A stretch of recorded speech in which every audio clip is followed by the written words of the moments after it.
Hi everyone, thank you so much for joining our webinar, Building a Successful Distance Learning Plan with Zionsville Community Schools. My name is Jennifer Liu and I'm Head of Content at Remind. In today's webinar, we'll learn how Zionsville Community Schools was able to draw on their e-learning experience to transition to distance learning when schools closed in response to the COVID-19 pandemic. But before we begin, here are a few logistics to keep in mind for the webinar. First, if you'd like to make any adjustments to your sound and audio, you can do so through the audio settings in your Zoom window. You can also ask questions at any point through the Q&A option at the bottom of your screen. And if you're interested, a recording of this webinar will be available later on. So at the end of our time today, you'll see an exit poll where you can let us know if you'd like the recording, the slides from this presentation, or if you have any other follow-ups from our conversation today. So before I turn it over to our speakers, here's a little more about Remind for those of you who may not be as familiar with what we do. In a nutshell, Remind is a communication platform that helps educators reach students and parents where they are. Whether that's through text or app, whether families have internet access at home or even smartphones, Remind supports messaging on any device. And our platform is built for education, so you have the appropriate safeguards for supporting two-way communication. Remind is free to use for classroom communication, and for schools and districts, the Remind plan allows you to build on this foundation to support engagement at scale. This includes the ability to extend your reach, consolidate the communication that's already happening, and then use these channels for organization-wide messaging. And with that, I'm excited to introduce today's speakers. First, we have Alberto Solis, Remind's Head of Customer Success. And we're also joined by Dan Layton, Chief Technology Officer at Zionsville Community Schools. So without further ado, I will hand it over to you. Thanks so much, Jennifer. As Jennifer mentioned, my name is Alberto Solis. I'm a former classroom teacher that has been with Remind since 2017. And my team really partners with our district and school partners as they're coming on board to Remind to help them roll this out across their communities, and then also to think of other ways to use Remind to further engage with their school communities. So would love to turn it over to Dan so he can introduce himself. Hi, Dan. Hey, thank you. My name is Dan Layton. I am the Chief Technology Officer for Zionsville Community Schools. We are a school district on the northwest side of Indianapolis. We are approaching 7,500 students. We're a pretty quick growing school district. And we have been doing some e-learning for some time, since about 2012. And I'm happy to share some of our experiences with how that led to a successful implementation of e-learning during the COVID pandemic. Yeah, and Dan, I think one of the things that really stood out to us is that, as you mentioned, you did have an e-learning plan in place already. So in some ways that laid a really solid foundation as you were kind of pivoting to this new learning model, which lots of districts are trying to successfully do right now. So we're definitely interested in hearing more about you and your team, and also how you are supporting remote learning across your schools. To start, I would love to just hear a little bit about the structure of your tech team and how you are supporting individual schools even before COVID. Great.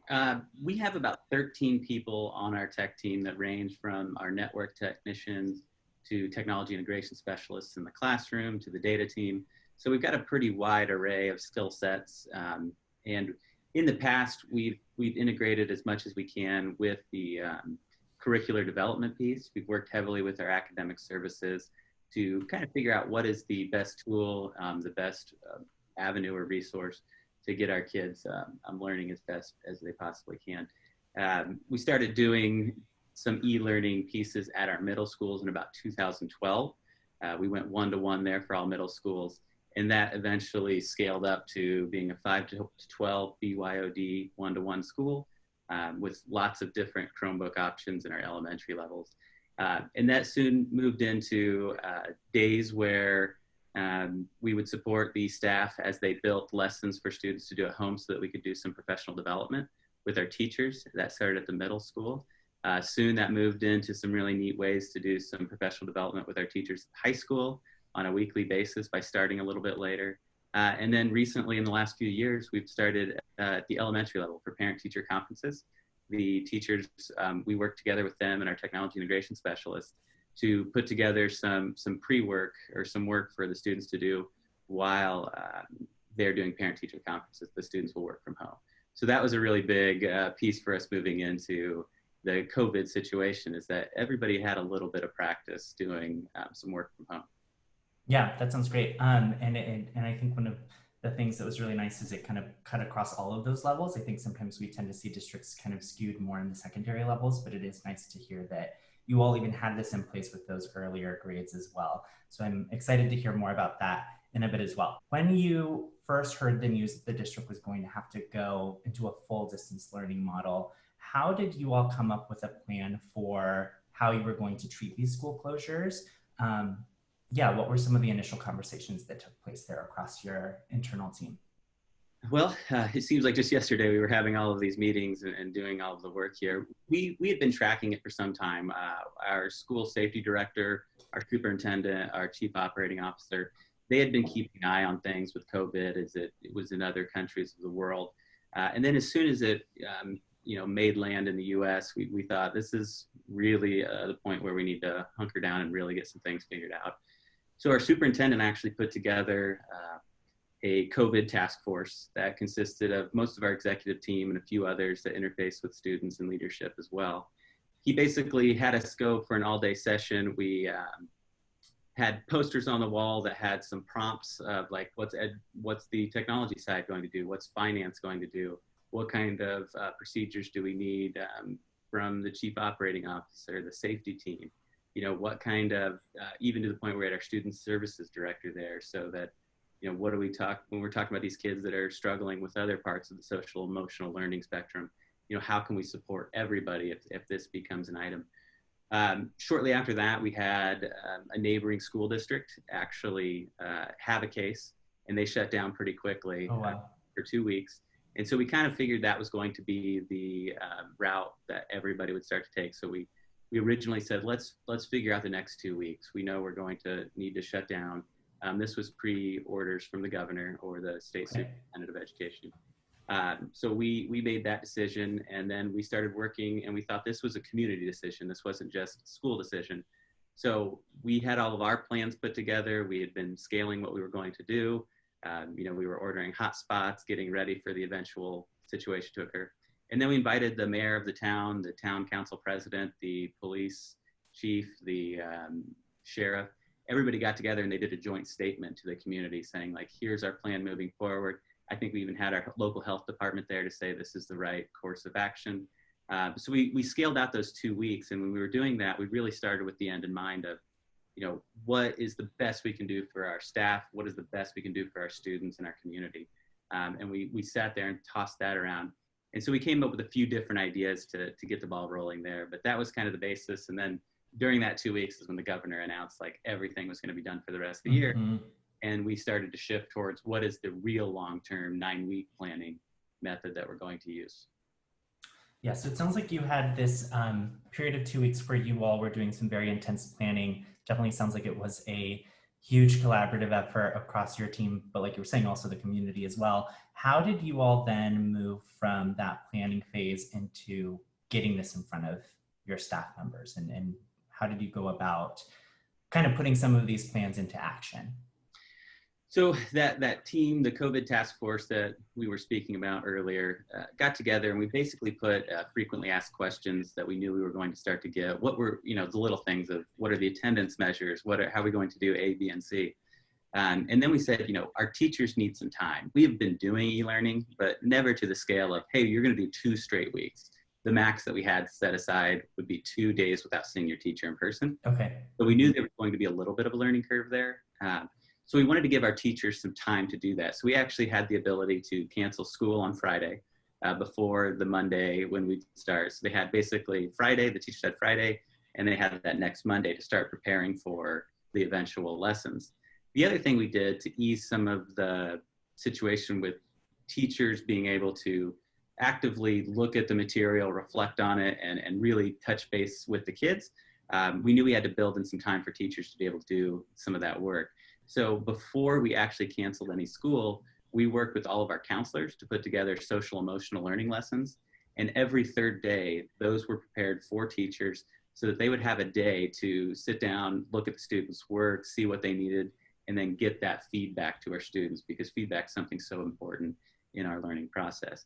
So when we did that, every third day, the teachers got a day where the counselors were taking care of lessons, and lessons we thought were really important. This is a big goal for us as a district, was the social emotional learning.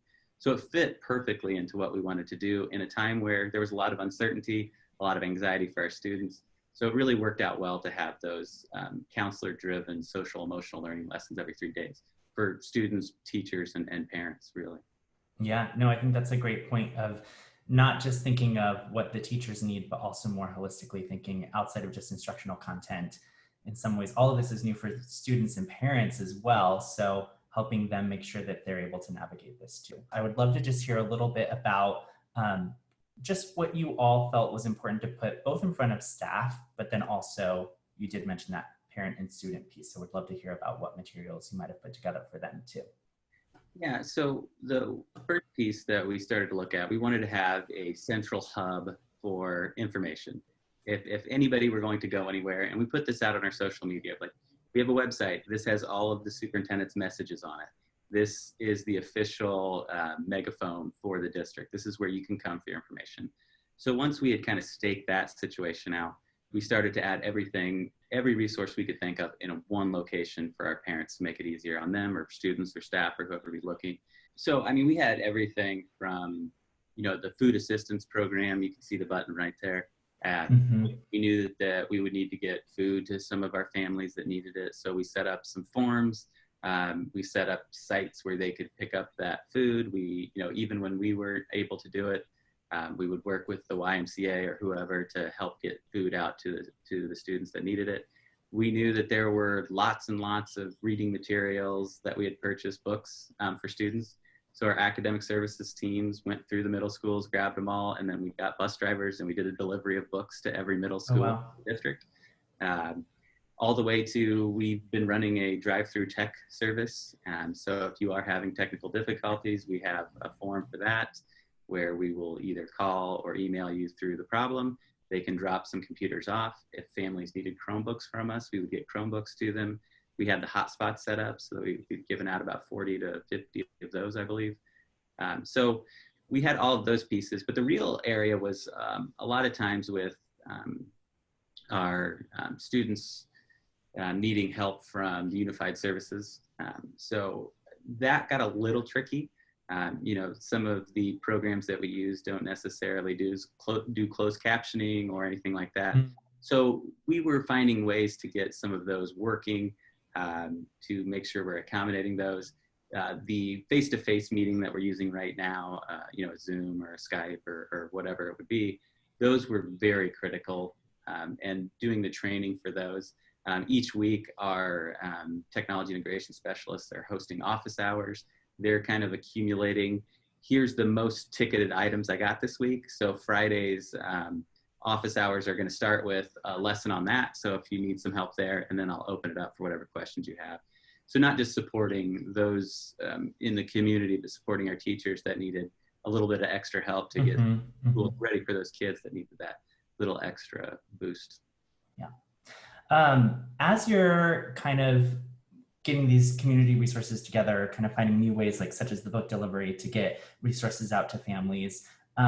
One of the questions that we've been hearing come up from a lot of districts is just kind of some help thinking through how to centralize some of these communications so there's not inconsistent information coming out across different levels, maybe from like school leadership versus the district. So I'm just curious to hear what your communication strategy has been during this time and how you're getting these key pieces of information out. And if we could go to the next slide to talk about that piece. Yeah, so you can see right there, that is every communication that the superintendent has put out. We're a pretty flat organization when it comes to a lot of things, but when it comes to communicating out to our stakeholders, it gets a little more hierarchy driven. So our superintendent is putting out basically every Tuesday, here's the update from what's going on in Zionsville, to the political side of, here are governor orders, here's what the state superintendent is telling us. all of that, that high level communication comes out every Tuesday from the superintendent. And he's the only one really doing the community communications. From there, you have the principals that will feed details through their weekly letters home. Those have been going on Fridays since we've started school. So people were used to that. So they get there midweek from the superintendent, and then the principals are still putting out their Friday newsletters. And then teachers are basically handling, there are pieces that will come from the superintendent to principals and principals to teachers to make sure that students can hear this from multiple perspectives. Students and families can hear, oh, the teacher said this. I saw that same thing in the Friday newsletter, and it matches what the superintendent said on Tuesday. So there's a lot of behind the scenes communication from the superintendent and his cabinet for some of our administrators, and then the administrators are doing an amazing job of communicating school specific details to teachers, who are then continuing to remind students of the same thing they've been hearing, or teachers and students and parents, the same thing they've been hearing all along. So we've tried to make sure all of our messaging is matched and not really having any errors there of two sides of the story, just making sure it's all consistent. No, that's great. And I think it's great that there's kind of this like physical space where it lives permanently on your website, but then also I'm sure a lot of that is being supplemented through other communication channels such as Remind or other tools that teachers might be using as well. And I know one of the things that we've been hearing on our side from other district partners is, given that face-to-face communication has fallen away, it does sometimes involve kind of building new habits in folks to go to some of these central places and find this information. I'm curious if this was something that parents, staff, and students were already kind of accustomed to doing, or if there was some kind of retraining and learning that had to happen there as well in terms of telling them where to go to get info. For sure, they're both. We did have a good basis for, hey, we have a learning management system that is the primary vehicle for e-learning days, and that's been in place for a long time.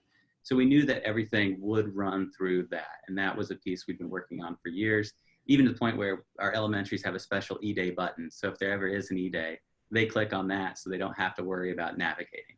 And these, again, are pieces that we've been working on with our kids while we've been in school, so that in that these things happen, we have a better foothold on getting things done. So we would put those pieces in play and just really started to say, here's how you communicate. We put that in place for a long time as well with our expectations for electronic communication. So they knew that since we weren't going to be able to see those kids, we wanted to meet the kids where they were at, and that's going to be on their cell phones. So a lot of our teachers had already been using Remind. And so, because that is one of our regulations as a district, is if you're going to use text messaging, you have to use Remind. We're not going to use personal numbers. So a lot of them were used to it, and those that weren't, that was a really good time to reach out to our technology integration specialists, my team, and really talk through how does this work. So we did a lot of training there for the teachers that hadn't quite gotten on board with it, but we've definitely seen a spike there in usage, and interestingly, some of the features that they hadn't used are being used more now. Yeah. So it was something that there was a little bit of a learning curve for some that hadn't gotten on board yet, but this kind of forced their hand to make sure they were able to communicate with their kids. Yeah, for sure. And I think it's been interesting on our side as well, just to see what opportunities it provides teachers with the various skill sets that they have to be able to plug into this new environment as well. For some folks, it's something that even if they're veteran teachers, they're not as familiar with, and some new teachers that might feel a little more comfortable with tech have some moments to plug into instruction in new ways as well. That was one piece that we really wanted to work on as well, in terms of, these are the tools we've been working with, that your kids have been working with, that they know.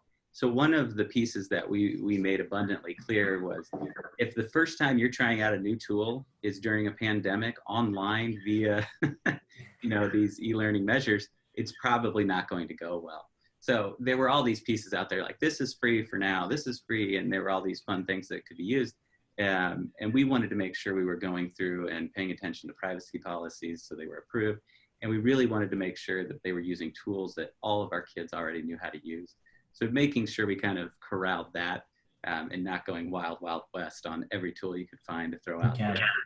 So that was we looked at as well. And I think that's a nice segue into the next slide. I would love to mention that your Canvas and that teachers are communicating via Remind, but I'm just curious to hear what other tools they're using to get information out to students and assignments as well. So like you said, Canvas is the primary vehicle for housing the curricular side of pieces. Teachers and counselors are using Remind quite a bit. Like we said, that's part of our electronic communications expectations. So they're using that for those one-off features. The counselor, if a student's getting behind in their work, the counselors will talk with one of the administrators, and typically they will jump on a Remind text to somebody and say, hey, we're here for you. Noticed some of the stuff's not getting done. What can we do to better support you? Just let us know how we can do that. So we've seen that avenue used quite a bit. And then we've obviously seen the tools that in Indiana, you have basically textbook rental fees or curricular material fees. So each spring we go through and say, what are the tools for each grade level that we are going to buy as a district, have district level subscriptions to? So those have been relied on pretty heavily, things like, RAS Kids and Brain Pop, and all the way to our, Discovery Education textbooks and things like that. So we've invested a lot of time and money and training into those. So those are the avenues we're hoping and really pushing to have our teachers use, because that's what students are used to. So those are some of the major tools. And then obviously, all of the communication pieces that we've touched on a little bit, from Remind, Messenger to simply email. So yeah, those are the big ones. Yeah, for sure. And I think in moving forward, there's actually some examples, if we move ahead, of some of those communications that have gone out across just around not just instructional things, but some of the other things that are coming up as well. So you can see this here. Obviously, those pieces we're missing out on that have to they're usually together, like graduation. We're trying to figure out a new way to get caps and gowns to people in their yearbook. So you can see that one right there is a great example. Yeah, for sure. I'm curious, now that you have a couple of weeks of this distance learning model in place, well, really at this point, almost a couple of months, I'm curious to hear, just kind of taking a step back and looking at the transition, what you feel were still some of the challenges that you face, but then also some of the opportunities, especially as we're looking into the fall, that are still available as well. Yeah, I don't know who said it, but part of it, I love that you put the opportunity on there, because the old saying, never waste a good crisis, right? So we have had some challenges, obviously, not knowing exactly the needs that you're going to have out there. Wi-Fi, for example, out in the community. We tried to scale as best we could based on some data that we had to say, like, I think we're gonna need this many hotspots. Luckily, we had some really great partners out there that were helping us with some Wi-Fi challenging areas, putting up some local outdoor antennas for some community areas. So we had that going on, but those were challenges. And one challenge, you didn't think about was, we had this first week or so where everybody was needing computers, or they were needing hotspots or things like that. And then we noticed after that second month, when maybe families didn't have the means to keep working, or anything that was going on there, they might have lost some of their Wi-Fi or their internet subscriptions. So we had a new system. There was a week where after 2 months went by, that we had an explosion of hotspot needs and computer needs and things like that. So I wish I would have thought through that a little bit before moving on. So that was a challenge, a lot in the special education realm, and making sure we can accommodate the students that have some of the special needs. That was something, again, I talked a little bit about it with the closed captioning on some of these pieces, or, the low vision blind situations. Not every tool that we had was perfectly set up for that. And that's where the human to human interaction helped. So just those tools like Zoom and Skype and Teams that really helped connect those people to make sure that they were doing that. Those were definitely challenges that we faced. Opportunities, though, it's been really exciting from the perspective of, if you'd asked anybody back in October, November, hey, you've got a weekend to turn your brick and mortar into all e-learning for the rest of the year. People would laugh at you probably, saying like, yeah, right, nobody's going to do that. But, when we were put in that situation, we responded, and our teachers were just amazing. They were all gung-ho for, let's get this done. Let's figure out the best way to serve our students and our community members. And so we've really started to tinker with, there's a lot more possibility here for what schedules could look like next year. We're looking at efficiencies that we didn't realize before, and some of the way we're looking at standards. We're going to start looking at, does this allow for more opportunities for kids to do things outside of school because they have more e-learning needs? So there's all kinds of pieces we're looking at to take the good stuff that we found through COVID, those silver linings, and apply those next year as we think about how do we best service students, and can we give them some outside of the four walls of school pieces there? We talk about this a lot, where time in seat was a big thing in schools. You didn't get away from that, and we just showed you can do that. You don't have to be within the four walls of the school. You don't have to be sitting in your seat for 50 straight minutes to say that for 180 days for algebra. So just looking at some of those neat pieces there, and efficiencies and communication styles, and I think it's going to open up a lot of different opportunities for our students in the future. Yeah, and I think looking ahead at the beginning of the fall, it's still definitely uncertain whether schools will physically be in session or maybe kind of a scaled back version of that. In preparing for that, I'm just curious to hear what's top of mind for you and for the immediate fall, and also maybe for curriculum and instruction as well. So we're planning about every scenario you can think of, from hey, we'll return on day one and it'll be like normal. I don't know that that's going to be the one that happens. We're talking about what does it look like if we need to socially distance within the district. Frankly, we don't have the square footage to have that many students socially distance appropriately. To hybridized courses, to differing schedules. So we're trying to plan from normal to worst case scenario for that year. But again, we think with the tools we put together and the new skill sets our teachers have, if we kind of keep that perspective of, hey, here's what our students need, the foundation of what we want our kids to do, that's going to lead our instruction whether we're normal. That's going to lead our instruction whether we're doing it via Zoom meetings or things like that. So just keeping in mind those connections with kids, that's super important to us. And then, developing that skill set within our kids so that they are able to handle situations they were not specifically ready for or prepared for. So that's really those are the two leading strategies that we're going to work with and goals. And whether that's via Zoom or that's via in person, we're going to figure out a way to get those two accomplished. And that's going to be our driving motivation for next year. Given you all had an e-learning strategy for some time that was definitely beneficial in transitioning to distance learning, what advice would you have for districts that maybe didn't have as robust an e-learning plan in place and are trying to get that set up for the first time?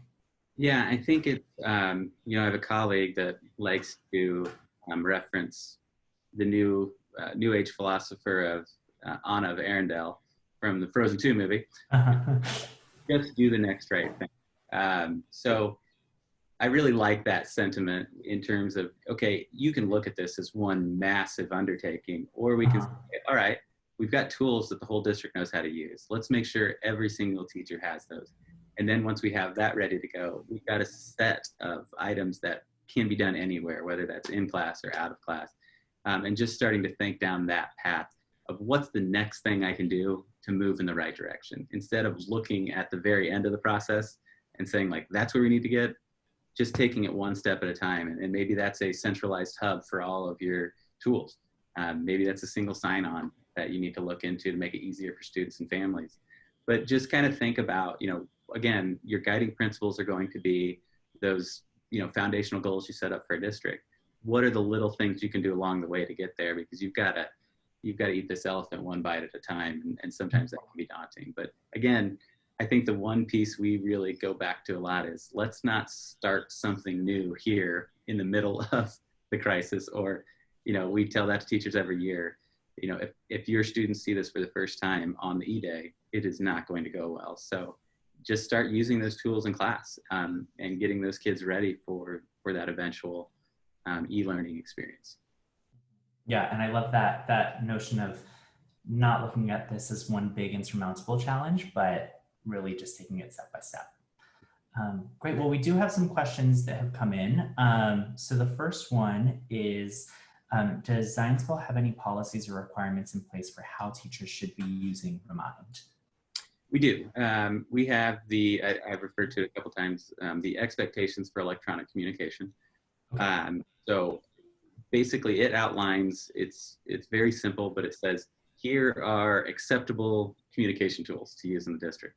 That is your Remind if you're going to be texting. And again, we brought Remind on because we said we need to meet kids where they're at, and they're attached to their phones. We know that they have those with them at all times, and it's an amazing tool and it's been very effective. So if they're going to text, it has to be through Remind. They can use their school-based email. They're not supposed to use private emails to correspond with students, because we want to make sure that everything's transparent. We want to make sure that we have records of everything. So we try to keep that in mind. So we want them to be professional, accessible, and transparent. We think about TAP when we're doing that. So all of those approved pieces, from Canvas to Remind to just the district office email, those are okay because we have that. And then basically it goes through and says, do not use these areas or these tools to communicate with your students. So they do have that, and then it gets into a little bit about social media presence and things like that. But we do have that guidance that sits within our data privacy and securities document. Yep. And I know you touched on this. Another question is somewhat similar, but you mentioned that Remind does have that mobile communication component, which I know is something that draws a lot of our districts. I know I'm also, like students, guilty of checking my phone much more frequently than I check my inbox. But I am curious just to hear from you, if there's any other distinct ways that you think teachers are using Remind versus some of your other communication tools to keep in contact with their students or parents. I think of it more as the pinpointing. It's not the broad spectrum communications that you give to classes that can be easily overlooked. So when I see, hey class, make sure this is doing, you'll see it and it doesn't imprint, right? But when I get that text message, I know it's directly to me. It's got my name in it. It's, somebody took a little bit of time to send this directly to me to check on me. And I think that, I don't have any data maybe to back this up, but the communication is going to be much stronger when it's individualized to those students. So seeing that piece has been really incredible, not just from the teachers, but our coaches. I'm feeling a lot better about that, having coaches when reminding them. So those pieces are kind of what we look for in those communications. And that's primarily how Remind's being used, from counselors checking in on kids to principals checking in on kids to the families that need to have a lot more conversation with their special ed teacher. That phone call situation has been great for us, the ability to make those calls and not sharing numbers and things like that, because you may not want that call at 1:30 in the morning because you have your number now. You've seen it a lot there as well. Yep. And it sounds like there's definitely been a natural kind of inclination to move towards Remind now that everything is remote. What steps you all took as a district to support the implementation and adoption of Remind and also other tech tools as you were rolling those out as well? So we do a lot. The technology integration specialists host all kinds of trainings throughout the year during the summer. When we brought Remind on board, we had started that electronic communications piece prior to even being a district-wide group. So we were going around to every one of the staff meetings. So I would talk to the staff and say, hey, I just want to give you a quick preview of Remind. This is how easy it is. Here's the help section. But this is what we're going to be doing to communicate with students via text now. So we did that, and then I went and we have an annual meeting of every single coach or club sponsor and things like that. So I would meet with them and go through the same talk of here's why we're doing it, fully explaining the why. It was just as much protection for them as it was anything else. This is, again, transparent, accessible, professional. So we would go through and we'd talk to every single one of them. We put together some little modules that they can see. Some of our technology integration specialists have those. Again, we take the most frequently asked questions about a topic and make videos for them. So we have a repository there that our teachers can check on, even to the point now where next year I think we're going to be looking at that back to school checklist that every teacher has. And there's going to be a piece of data privacy in there that's going to simply talk through, here are the tools, click here for more help on how to set up, best practices in Remind, or best practices in Canvas, or best practices in so-and-so. So it's definitely getting integrated more and more within the school, for sure. That's great. That's great. Great. Well, thank you so much. I think those are all the questions that we have time for. I'm going to kick it over to Jennifer, who's going to close us out. Thanks. Thank you so much to Dan and Alberta for your time and insights. In these circumstances, it's been really energizing to hear about the things that folks can do to really support this instructional continuity, both in the immediate future and in the longer term as well. So that's been very much appreciated. For folks on the line, to wrap things up, don't forget to complete the exit poll if you'd like the recording or other materials. And if you're interested in additional resources from Remind, please visit remind.com/resources. You can find some free guides to using Remind for distance learning and family engagement, among other topics. And you can also connect with our team at any time if you'd like to learn more about the Remind plan. So that does bring us to the end of today's webinar. I hope you found it useful, and we're really looking forward to continuing the conversation. So thank you for joining us.